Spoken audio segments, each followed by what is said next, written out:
Pergunta número 6. Ficar obcecado por organização é ruim? Como saber qual o nível ideal de organização? Primeiro, seria importante definir o que seria exatamente organização e o que seria uma organização ruim. Se esse nível de organização for tóxico, for atrapalhar o seu ritmo de vida, seu cotidiano, talvez seja melhor tomar atitudes para que essa organização seja menor para viabilizar o tempo.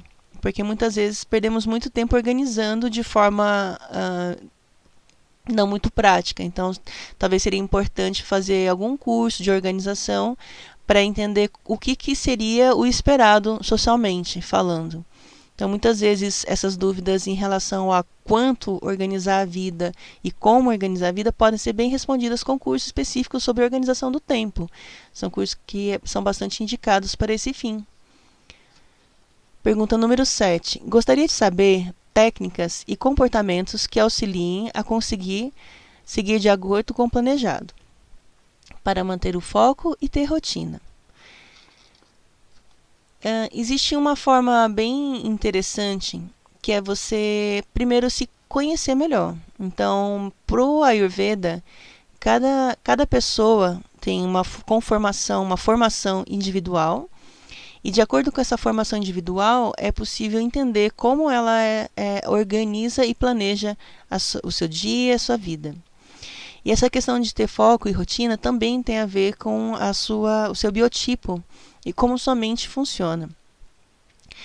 Então, uma das técnicas básicas é você fazer uma planilha e organizar a sua semana com as atividades que já estão determinadas, digamos, por grupos, professores e outras pessoas e que você tem que seguir. E as outras coisas, por exemplo, exercício físico, ler um livro, organizar o restante da sua vida, colocar metas, também o seu horário de lazer, é importante que você consiga distribuir de acordo com esse biotipo ideal, que pela Ayurveda chamamos de dosha. Então, se você se identifica, por exemplo, como Pitta dosha, o Pitta ele tem que fazer exercício de manhã, mas, por outro lado, ele precisa evitar o sol.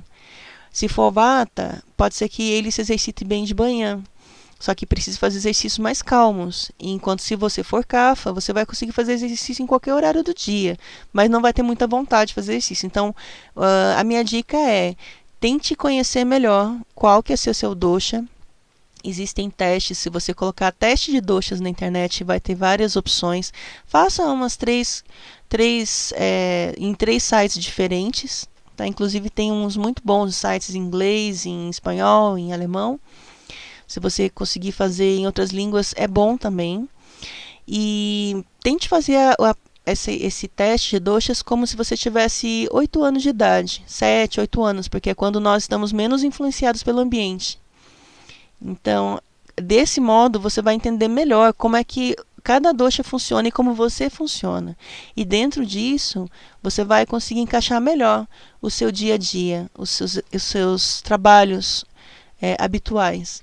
E é importante dizer que o Vata dosha em específico detesta a rotina. Então, é a pessoa que mais precisa de rotina. Então, é muito importante que você se autoconheça. Pergunta número 8.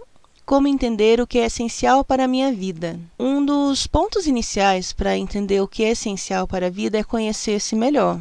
Então, a resposta anterior, da questão anterior, também vale para essa pergunta.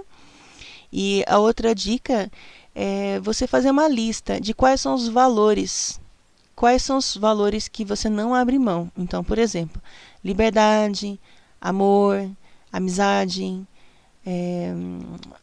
segurança financeira. Quais são o que realmente é a base do que você acredita ser necessário para ser feliz? E outra coisa também é você listar seus dons. Porque muitas vezes, quando nós não executamos as coisas dentro dos nossos dons, as coisas se tornam muito difíceis. Então, talvez você usando os seus dons para executar uma função, aquilo seja mais prazeroso e tenha mais sentido. E muitas vezes o que é essencial também está dentro desses dons. Por isso que é tão importante você se conhecer.